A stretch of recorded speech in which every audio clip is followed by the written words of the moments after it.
anh cánh hông sen xin con cây hơi quên phố am còi lưu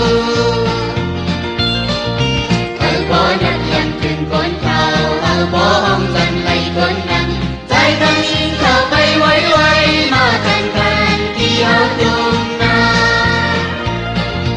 dùng phố tay mở hơi khiến hô trong thằng nghề khi hao tung na ước sư không muốn hò dắt anh ước sư lòng tăng cho mình thương tay hậu bàn đầu bàn giết má na can ước sư không muốn can dắt tay ước sư một dương mình giải hấp thư tay bàn đầu bàn giết má na can thời nghề ăn hồ thời đi chấm cây nâng can cây nâng can đi nét khi cần đi nét đi trái lệ đi lệ trái đi em cắn một tay sẵn tay xin hậu tiền mà ở người làm âm nặng không xin tiếng phật mà là chữ hậu tiền tay nâng can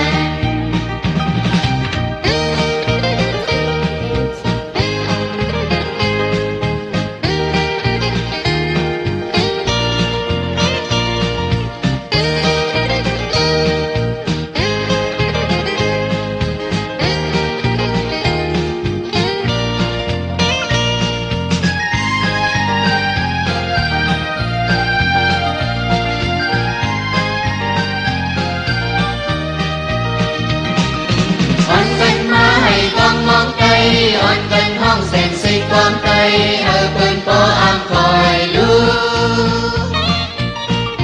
ở phố nhặt dần chừng con thao ở phố hông dần lấy con nắng trái trăng yên thao bay quay quay mà thành thành khi áo tung na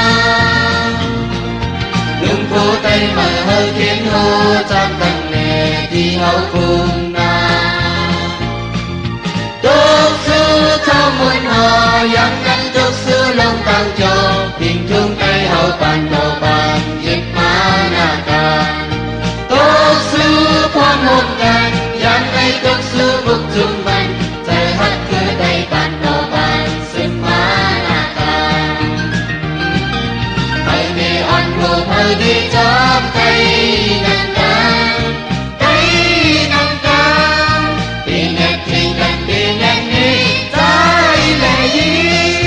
yên lệ trái đi em cắn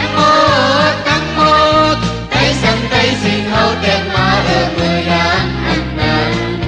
không xin tính bằng mà